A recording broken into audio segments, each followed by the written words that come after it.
بسم اللہ الرحمن الرحیم۔ سامعین کرام، آپ سن رہے ہیں عمران سیریز کا ناول X2، جس کے مصنف ہیں مظہر کلیم MA، اور یہ اس سلسلے کی قسط نمبر 5 ہے۔ مجھے امید ہے آپ کو میری یہ کاوش پسند آ رہی ہوگی۔ آپ نے اگر ابھی تک میرا چینل کہانی گھر سبسکرائب نہیں کیا تو ابھی میرے چینل کو سبسکرائب کر کے بیل آئیکن پر کلک کر دیجئے تاکہ آنے والی ہر نئی کہانی کی اطلاع بر وقت آپ تک پہنچ سکے۔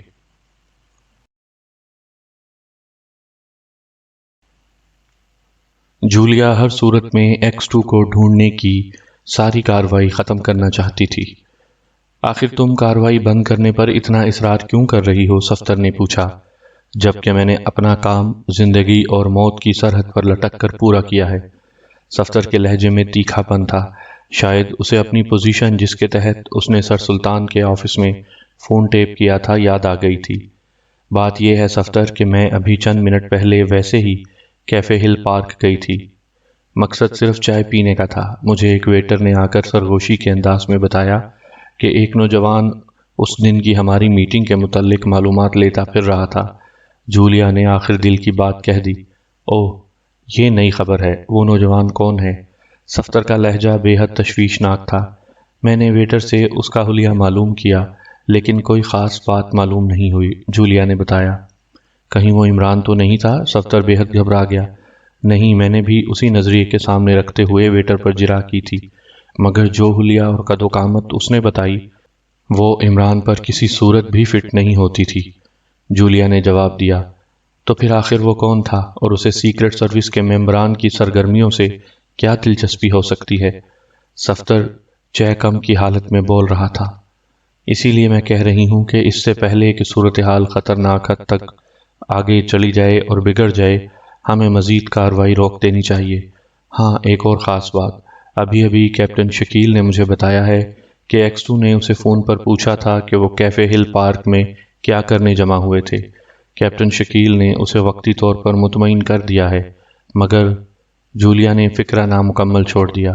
ہاں، اگر یہ پوزیشن ہے تو پھر ہمیں کارروائی بند ہی کرنی پڑے گی، لیکن سر سلطان کے آفس اور عمران کے فلیٹ میں ہم نے جو کام کیا ہے اس کا کیا ہوگا؟ صفدر نے کہا۔ میرے خیال میں اسے برقرار رہنا چاہیے۔ ہو سکتا ہے ہمیں کوئی ایسی اطلاع مل جائے جس سے ہمارا مقصد حل ہو جائے، جولیا نے جواب دیا۔ اوکے، صفدر نے بھی اس کی تائید کی، اور پھر جولیا نے خدا حافظ کہہ کر ریسیور رکھ دیا۔ صفدر ریسیور کریڈل پر رکھ کر حالات پر غور کرنے لگا۔ وہ اس نوجوان کے متعلق پوری شدت سے سوچ رہا تھا جس نے ان کی میٹنگ کے متعلق معلومات حاصل کر کے X2 کو پہنچائی تھیں، لیکن یہ نوجوان کسی بھی خانے میں فٹ نہیں ہو رہا تھا۔ آخر تنگ آ کر اس نے ٹاپک پر سوچنا ہی چھوڑ دیا اور اٹھ کر باتھ روم میں چلا گیا تاکہ میک اپ کر کے وہ اس غیر ملکی کی نگرانی کے لیے جا سکے۔ عمران اپنے فلیٹ میں موجود تھا۔ وہ صوفے پر بیٹھا خلاف معمول کسی گہری سوچ میں گم تھا۔ صوفے پر بیٹھے بیٹھے ہاتھ بڑھا کر ٹیلی فون سیٹ اٹھایا اور پھر اسے صوفے پر ہی اپنے قریب رکھ کر اسے یوں دیکھنے لگا جیسے ابھی اس سیٹ سے کوئی عجیب الخلقت مخلوق باہر نکل آئے گی۔ چند لمحوں تک وہ اسی پوزیشن میں بیٹھا رہا۔ اس کے بعد چونک کر اس نے ریسیور اٹھا لیا اور پھر نمبر ڈائل کرنے شروع کر دیے۔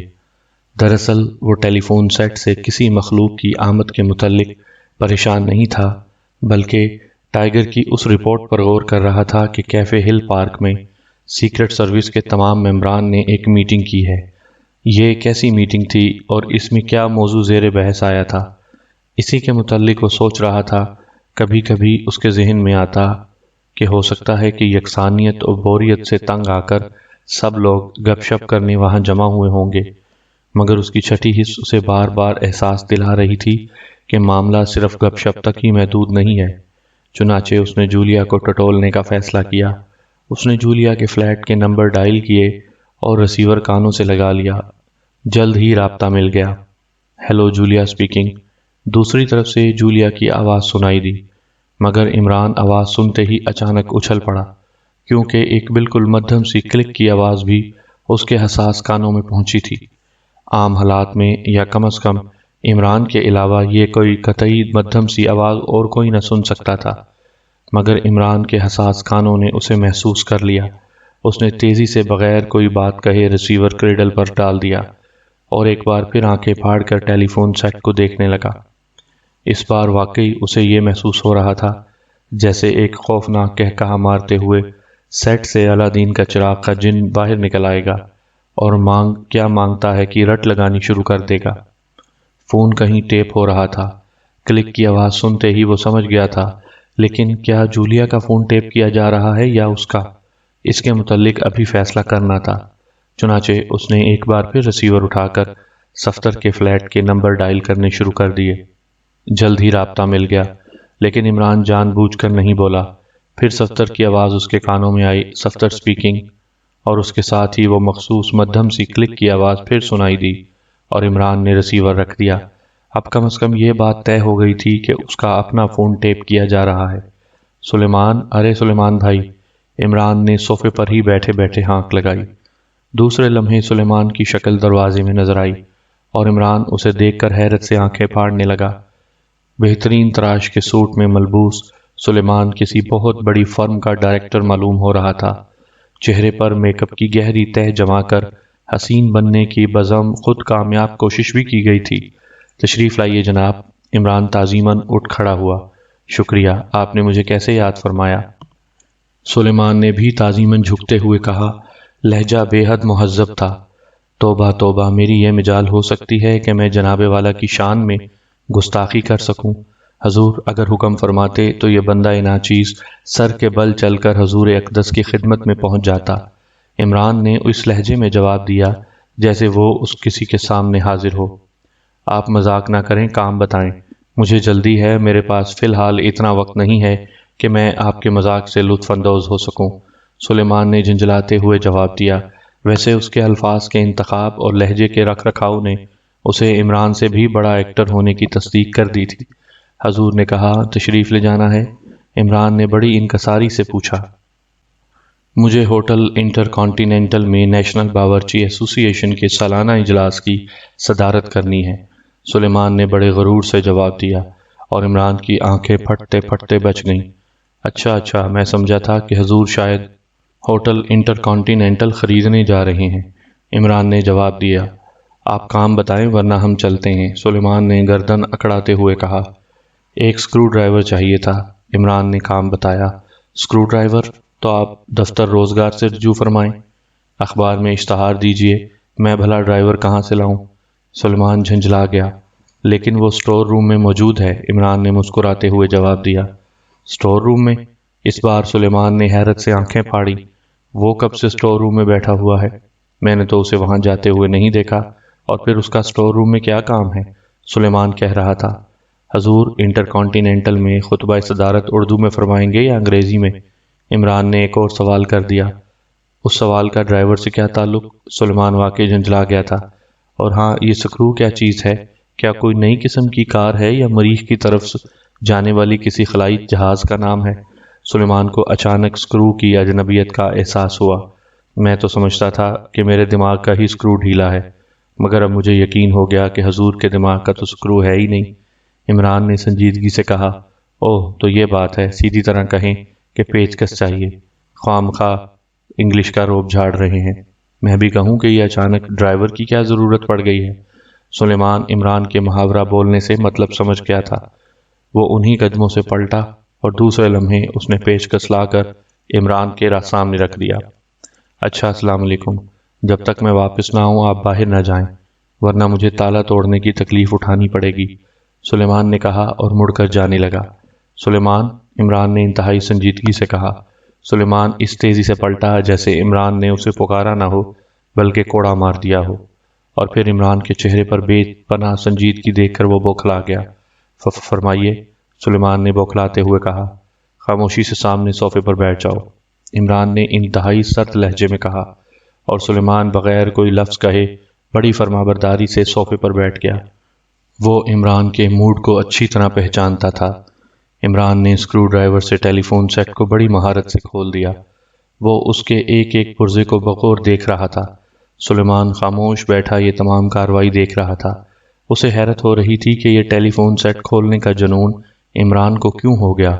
عمران سیٹ کھول کر چند لمحوں تک بغور اسے دیکھتا رہا، پھر اس نے کمرے میں نظریں دوڑانی شروع کر دیں۔ پھر اس کی نظریں دیوار پر لگے ہوئے اس پلگ پر جم گئیں جہاں سے ٹیلی فون کی تار نکل رہی تھی۔ عمران اٹھا اور اس پلگ کی طرف بڑھ گیا۔ اس کا پیچ کھولتے ہی جیسے اس نے اوپر کا ڈھکن اٹھایا، اس کے منہ سے سیٹی کی تیز آواز نکلی۔ سامنے ہی وائرلیس ٹیپ ریکارڈر فٹ تھا۔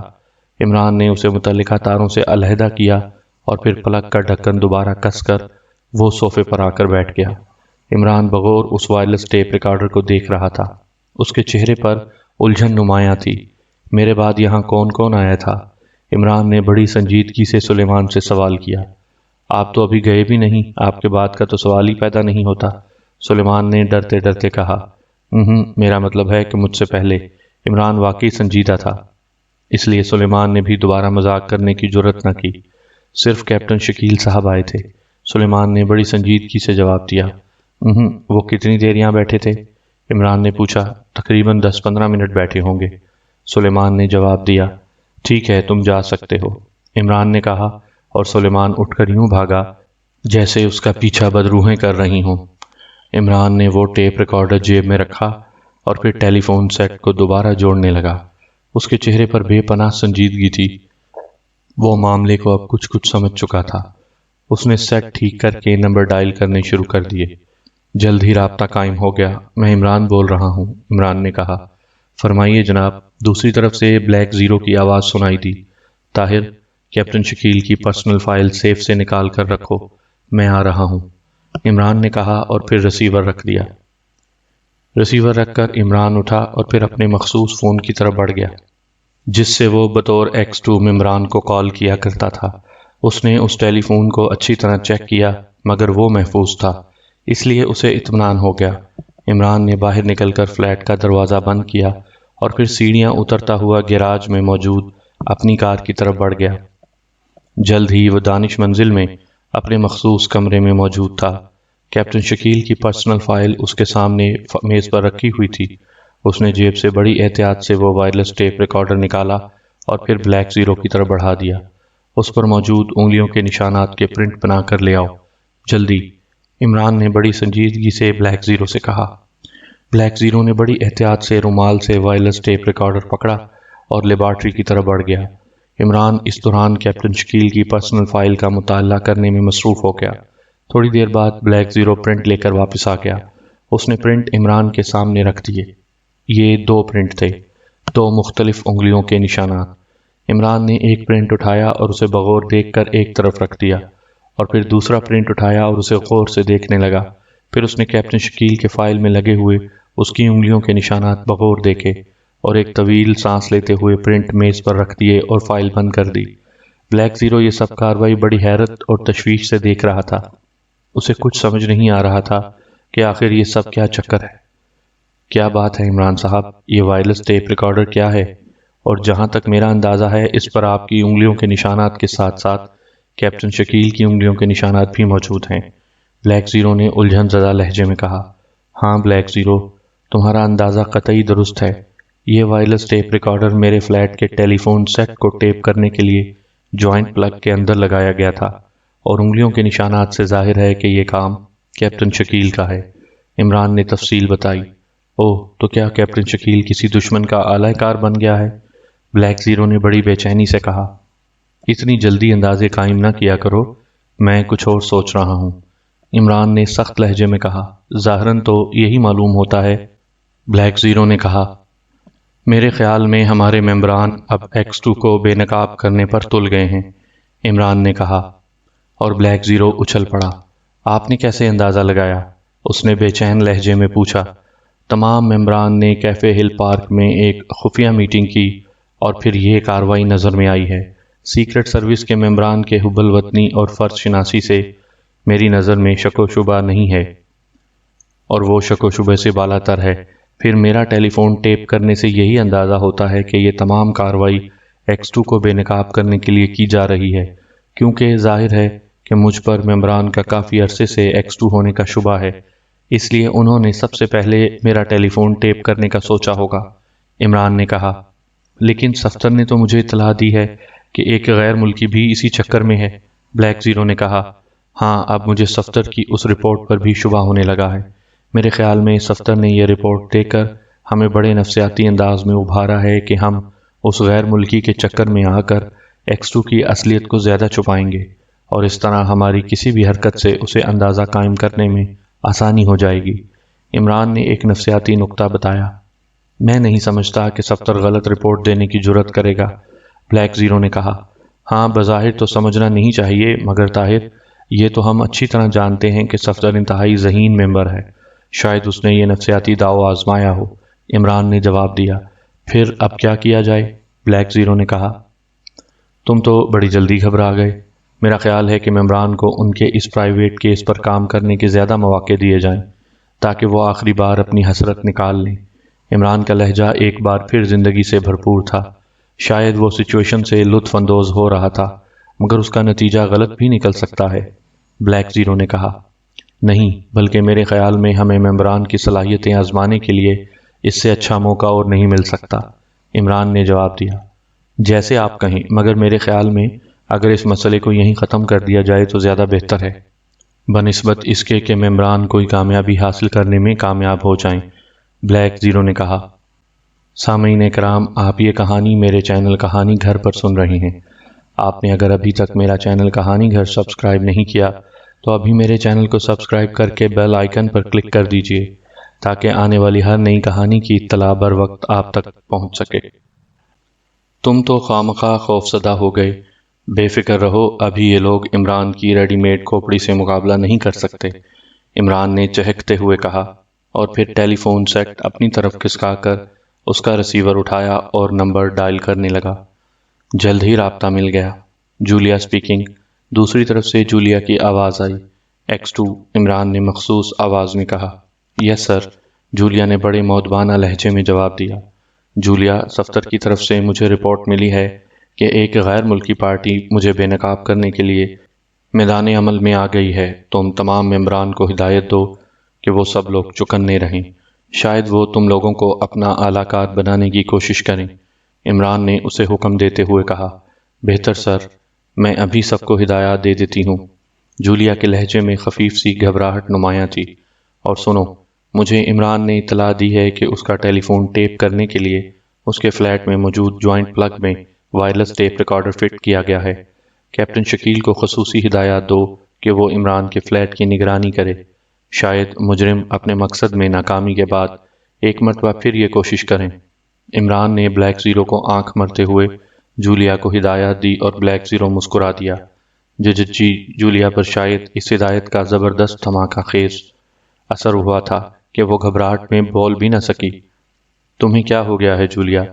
کیا بات ہے، تمہاری طبیعت ٹھیک ہے؟ عمران نے قدرے سخت لہجے میں کہا۔ کوئی خاص بات نہیں سر، جولیا کے لہجے میں اب بھی گھبراہٹ تھی۔ اوکے، عمران نے کہا اور پھر ریسیور رکھ دیا۔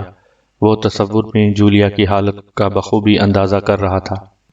چند لمحے تک وہ خاموش بیٹھا کچھ سوچتا رہا، پھر وہ اٹھ کر ایک الماری کی طرف بڑھا اور اس میں سے ایک چھوٹا سا ٹرانسمیٹر اٹھا لایا۔ اس نے اس کا بٹن آن کر دیا۔ ٹرانسمیٹر کا سرخ بلب جلنے لگا اور اس میں سے ہلکی زوں زوں کی آوازیں نکلنے لگیں۔ جلد ہی سبز رنگ کا بلب جل اٹھا۔ Hello, Tiger speaking sir, over. دوسری طرف سے ٹائیگر کی آواز سنائی دی۔ Imran speaking, over. عمران نے سنجیدگی سے کہا۔ یس سر، اوور، ٹائیگر نے مؤدبانہ لہجے میں کہا۔ ٹائیگر، ڈریم لینڈ ہوٹل کے کمرہ نمبر 120 تیسری منزل میں ایک غیر ملکی ٹھہرا ہوا ہے۔ صفدر میک اپ میں اس کی نگرانی کر رہا ہے۔ تم نے خفیہ طور پر ان دونوں کی نگرانی کرنی ہے اور وقتاً فوقتاً مجھے رپورٹ دیتے رہنا، اوور۔ عمران نے اسے ہدایت دی۔ بہتر سر، میں ابھی جاتا ہوں، ٹائیگر نے مؤدبانہ لہجے میں کہا۔ مجھے یہ بتانے کی تو ضرورت نہیں کہ تم میک اپ میں یہ کام کرو گے، اوور۔ عمران نے قدرے طنزیہ لہجے میں کہا۔ نہیں جناب، اتنا تو میں بھی سمجھتا ہوں کہ کم از کم مجھے صفدر کی نظر میں نہیں آنا چاہیے، اوور، ٹائیگر نے جواب دیا۔ Okay, over and all, Imran نے کہا اور پھر ٹرانسمیٹر کا بٹن آف کر دیا۔ میں چلتا ہوں طاہر، اگر صفدر کی طرف سے کوئی رپورٹ ملے تو مجھے فوراً آگاہ کرنا، عمران نے ٹرانسمیٹر جیب میں ڈالتے ہوئے کہا۔ بہتر جناب، بلیک زیرو نے مؤدبانہ انداز میں جواب دیا اور عمران مڑ کر کمرے سے باہر نکل گیا۔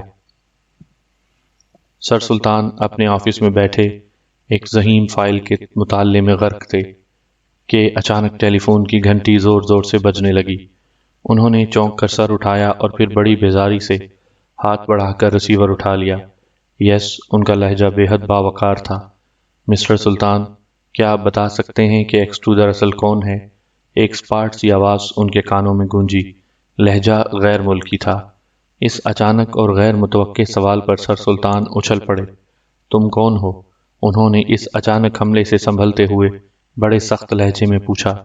میں کوئی بھی ہوں، تمہیں اس سے کوئی مطلب نہیں ہونا چاہیے۔ جو میں نے پوچھا ہے اس کا جواب دو۔ دوسری طرف سے بھی سخت لہجے میں جواب ملا۔ نان سینس، سر سلطان نے غصے سے کہا اور پھر ریسیور کریڈل پر پٹخ دیا۔ گو ان کے چہرے پر غصے کے تاثرات نمایاں تھے، مگر آنکھوں میں ابھرنے والی الجھن صاف بتا رہی تھی کہ وہ اس کال کے متعلق سنجیدگی سے سوچ رہے ہیں۔ اچانک انہوں نے چونک کر دوبارہ ریسیور اٹھایا اور ایکسچینج کے نمبر ڈائل کرنے شروع کر دیے۔ جلد ہی رابطہ قائم ہو گیا۔ سلطان سیکرٹری وزیر خارجہ اسپیکنگ، انہوں نے باوقار لہجے میں کہا۔ یس سر، آپریٹر اسپیکنگ، دوسری طرف سے لیڈی آپریٹر کی گھبرائی ہوئی آواز سنائی دی۔ ابھی ابھی میرے مخصوص ٹیلی فون پر کس نمبر سے کال آئی تھی؟ انہوں نے سوال کیا۔ جی، پبلک بوتھ نمبر 140 سے، لیڈی آپریٹر نے سہمے ہوئے لہجے میں جواب دیا، اور سر سلطان نے غصے سے ریسیور کریڈل پر دے مارا۔ وہ عجیب سی الجھن میں مبتلا ہو گئے تھے۔ یہ پہلا موقع تھا کہ کسی مجرم نے یوں ان سے براہ راست بات کی تھی۔ انہوں نے جھنجھلا کر ٹیلی فون اٹھایا اور پھر نمبر ڈائل کرنے کے لیے انگلی بڑھائی، مگر ایک لمحے کے لیے کچھ سوچ کر وہ رک گئے۔ ایک نیا خیال ان کے ذہن میں آیا تھا اور انہوں نے یوں انگلی پیچھے ہٹائی جیسے ٹیلی فون سیٹ سے شعلے بھڑک رہے ہوں اور وہ نادانی میں اپنی انگلی جلائے جا رہے تھے۔ انہوں نے ریسیور بھی کریڈل پر رکھ دیا اور خاموش بیٹھے کچھ سوچتے رہے۔ تھوڑی دیر بعد انہوں نے سر جھٹک کر اس بات کو ذہن سے نکال دیا اور دوبارہ فائلوں میں مصروف ہونے کی کوشش کرنے لگے، مگر یہ ٹیلی فون کال ان کے ذہن میں بار بار مچھر کی طرح ڈنک مار رہی تھی۔ ایک عجیب سی بے چینی ان کے اعصاب پر چھا گئی تھی، جنہیں وہ کوئی نام دینے سے قاصر تھے۔ آخر تنگ آ کر انہوں نے کوٹھی جانے کا فیصلہ کیا۔ پھر انہوں نے سیکرٹری کو بلا کر تمام فائلیں اس کے سپرد کیں اور خود قدم بڑھا کر آفس سے باہر آ گئے۔ لفٹ کے ذریعے نیچے اتر کر وہ پارکنگ شیڈ میں آئے۔ ڈرائیور جو سامنے کینٹین میں بیٹھا تھا، اس نے جب اچانک سر سلطان کو کار کی طرف بڑھتے ہوئے دیکھا تو وہ بوکھلا کر اٹھا اور پھر بھاگ کر کار کی طرف آیا۔ سر سلطان اتنی دیر میں کار کا دروازہ کھول کر پچھلی سیٹ پر بیٹھ چکے تھے۔ ڈرائیور نے ہانپتے ہوئے ڈرائیونگ سیٹ کا دروازہ کھولا اور پھر سٹیئرنگ سنبھال کر بیٹھ گیا۔ کوٹھی چلو، سر سلطان نے بڑی سنجیدگی سے کہا، اور ڈرائیور نے ایک طویل سانس لیتے ہوئے کار آگے بڑھا دی۔ جلد ہی کار سڑکوں پر دوڑنے لگی۔ سر سلطان کی کوٹھی اور ان کے دفتر کے درمیان ایک ویران سی سڑک پڑتی تھی، اور ایک ایسی سڑک تھی جہاں اکا دکا ہی ٹریفک گزرتی تھی۔ اس وقت سڑک قطعی سنسان تھی اور دور تک کوئی چیز نظر نہیں آ رہی تھی۔ سر سلطان دنیا و مافیا سے بے خبر کسی گہری سوچ میں غرق تھے۔ اچانک ڈرائیور نے بوکھلا کر پوری قوت سے بریکیں لگا دیں، اور سر سلطان جو کسی گہری سوچ میں تھے، اس اچانک اور شدید جھٹکے کی وجہ سے ان کا سر سامنے والی سیٹ کی پشت سے اتنی قوت سے ٹکرایا کہ ان کی آنکھوں کے آگے ایک دم اندھیرا سا چھا گیا۔ چوٹ کافی شدید لگی تھی، اور چونکہ اچانک لگی تھی اس لیے دوسرے لمحے سر سلطان بے ہوش ہو کر سیٹوں کے درمیان لڑک گئے۔ ڈرائیور نے بریکیں سائیڈ سے اچانک ایک کار کے سامنے آ جانے کی وجہ سے لگائی تھیں۔ خطرناک ایکسیڈنٹ تو اس نے بچا لیا، مگر جب تک اس اچانک دھچکے سے اس کے ہوش و حواس سنبھلتے، سامنے والی کار سے دو نقاب پوش اترے اور پھر ڈرائیور کی کن پٹی پر ریوالور کا دستہ اس قوت سے لگا کہ وہ بیچارہ او تک کی آواز نکالے بغیر ہی ہوش کی سرحدیں عبور کر کے بے ہوش ہو گیا۔ دونوں نقاب پوشوں نے تیزی سے کار کا پچھلا دروازہ ایک جھٹکے سے کھولا، اور پھر سیٹوں کے درمیان بے ہوش پڑے سر سلطان کو گھسیٹ کر انہوں نے کار سے باہر نکالا اور اپنی کار کی پچھلی سیٹ پر بے دردی سے پھینک دیا۔ دوسرے لمحے وہ خود بھی کار میں سوار ہو گئے، اور زوں کی آواز نکالتے ہوئے ان کی کار بجلی کی تیزی سے آگے بڑھتی چلی گئی۔ کار میں پھینکنے کی وجہ سے سر سلطان کے دماغ پر چھایا ہوا قہر قدرے ہلکا پڑنے لگا، اور انہوں نے کسمسانا شروع کر دیا۔ ان کے قریب بیٹھے نقاب پوش نے پوری قوت سے ریوالور کا دستہ ان کی کھوپڑی پر جما دیا، اور وہ ایک بار پھر بے حس و حرکت ہو گئے۔ وہ دونوں اب اپنے نقاب اتار چکے تھے۔ پلان کا پہلا مرحلہ تو بخیر و خوبی انجام پا گیا۔ ڈرائیونگ سیٹ پر بیٹھے ہوئے بلیک کلارک نے مسکراتے ہوئے پیچھے بیٹھے شارپ سے کہا، اور شارپ نے بھی مسکرا کر اس کی تائید کر دی۔ کار تیز رفتاری کے ریکارڈ توڑتے ہوئے قدرے سنسان سڑک پر سے ہوتی ہوئی ایک کالونی میں مڑ گئی اور پھر ایک کوٹھی کے کھلے ہوئے گیٹ میں داخل ہو گئی۔ دروازہ کھلا اور پھر اس سے پہلے کہ صفدر سنبھلتا، ایک ہاتھ نے بڑی پھرتی سے اسے اندر کھینچ لیا۔ صفدر لڑکھڑاتا ہوا اندر داخل ہو گیا۔ وہ اس وقت میک اپ میں تھا۔ جیسے ہی وہ سنبھلا، اسے اپنے سامنے 2 ریوالور اٹھے ہوئے نظر آئے۔ کیوں مسٹر صفدر سعید، مجھ سے ہی دھوکہ کرنے چلے تھے؟ شارپ وائلی، جس نے مڑ کر دروازہ بند کر دیا تھا، اب بڑی زہریلی مسکراہٹ لیے سامنے کھڑا تھا۔ اس کا ساتھی ایک دبلے پتلے تاڑ جیسے قد والا مقامی آدمی تھا۔ اس کے ہونٹوں پر بڑی معنی خیز قسم کی مسکراہٹ تیر رہی تھی۔ کون صفدر سعید، اور آپ لوگ کون ہیں؟ صفدر، جو اب اس اچانک وار سے سنبھل چکا تھا، نے بڑے اطمینان سے کہا۔ نمبر 2، میرے خیال میں اس کا میک اپ صاف کرنا چاہیے، تب ہی یہ انسانوں کی زبان میں بات کرے گا۔ شارپ وائلی نے بڑے طنزیہ لہجے میں اپنے ساتھی بلیک کلارک سے کہا۔ نہیں، میک اپ صاف کیے بغیر بھی کام چل سکتا ہے، بلیک کلارک نے ریوالور کی انگلیوں میں گردش دیتے ہوئے اسپاٹ لہجے میں کہا۔ تم لوگ کون ہو اور کیا چاہتے ہو؟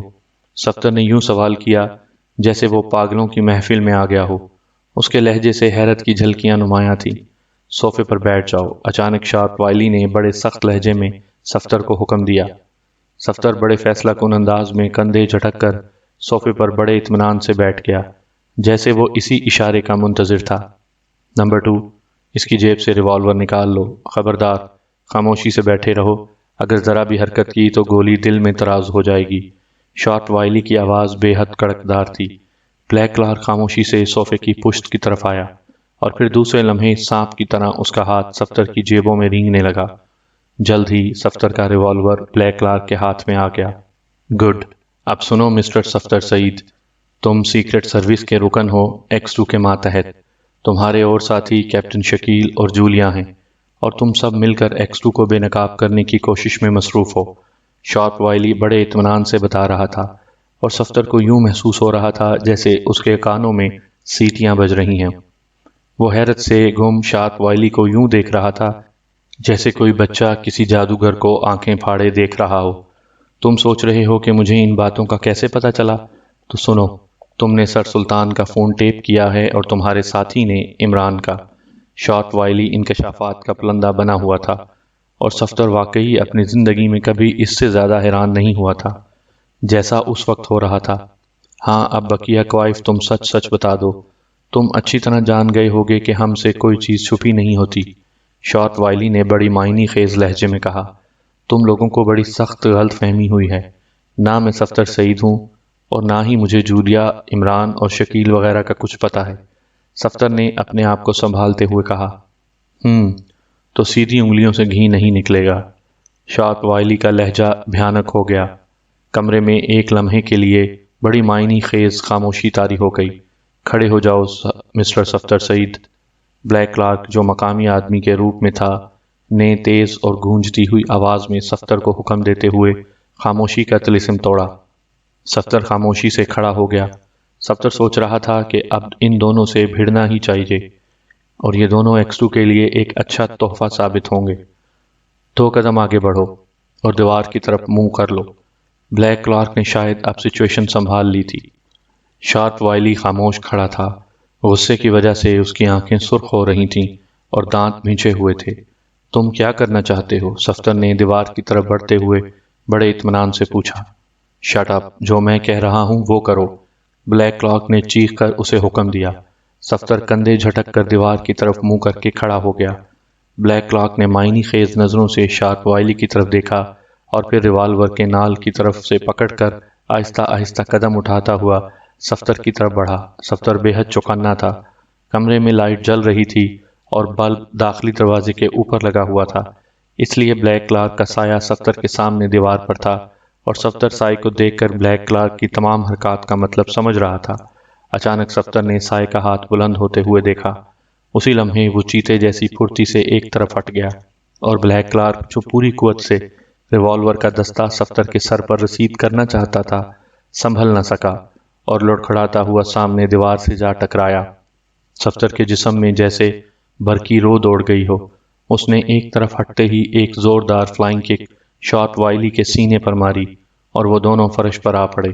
شارٹ وائلی کے ہاتھ سے ریوالور نکل کر دوسرے کونے میں جا گرا۔ صفدر تیزی سے اٹھ کھڑا ہوا۔ اسی لمحے بلیک کلاک بھی سنبھل کر اٹھ کھڑا ہوا تھا اور ریوالور اس کے ہاتھ میں تھا۔ صفدر نے ایک لمحے کی تاخیر کیے بغیر اس پر چھلانگ لگا دی۔ بلیک کلاک نے بھی کافی پھرتی دکھائی اور وہ سانپ کی طرح بل کھاتا ہوا ایک سائیڈ میں ہو گیا اور صفدر اپنی جھونک میں ہی سامنے دیوار سے جا ٹکرایا، مگر اس کا ایک ہاتھ پوری قوت سے بلیک کلاک کے ہاتھ میں پکڑے ہوئے ریوالور پر پڑا اور اس کا ریوالور بھی اس کے ہاتھ سے نکل کر پلنگ کے نیچے جا گرا۔ سامعین کرام، آپ سن رہے تھے عمران سیریز کا ناول X2، جس کے مصنف ہیں مظہر کلیم MA، اور یہ اس سلسلے کی قسط نمبر 5 تھی۔ مجھے امید ہے آپ کو میری یہ کاوش پسند آئی ہوگی۔ آپ نے ابھی اگر میرا چینل سبسکرائب نہیں کیا تو ابھی میرا چینل سبسکرائب کر کے بیل آئیکن پر کلک کر دیجئے تاکہ آنے والی تمام نئی کہانیوں کی اطلاع بر وقت آپ تک پہنچ سکے۔